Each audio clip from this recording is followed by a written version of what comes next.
Küstürmesin sözüm seni, qədəh qədəh sözüm seni. Unutmuşam özüm seni yar. Mən indi öz yolumdayam, ümidlərin yanındayam. Artıq yolun sonundayam yar.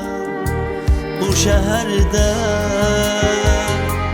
gələrik biz yenə üz-üzə. Nə fərqi var uzaqdasan, nə fərq edər yaxındasan.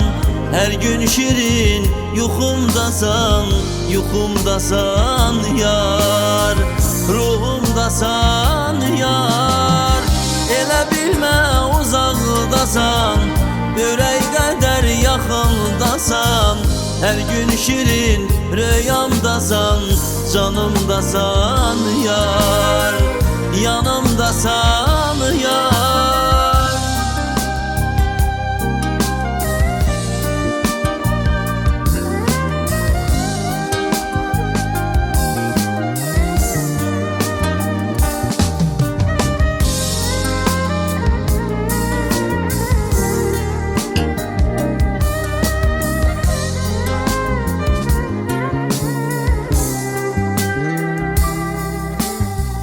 Bu ayrılıq nədir ki sən gözündə çox böyütmüsən? Kimin sözün eşitmisən yar? Unutmağı unutmusan, bu sevgini soyutmusan?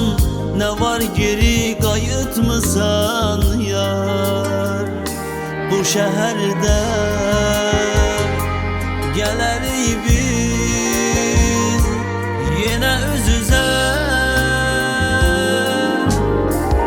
Nə fərqi var uzaqdasan, nə fərq edər yaxındasan. Hər gün şirin yuxumdasan, yuxumdasan yar. Ruhumdasan yar. Elə bilmə uzaqdasan, ürək qədər yaxındasan. Hər gün şirin rüyamdasan, canımdasan yar. Yanımdasan yar.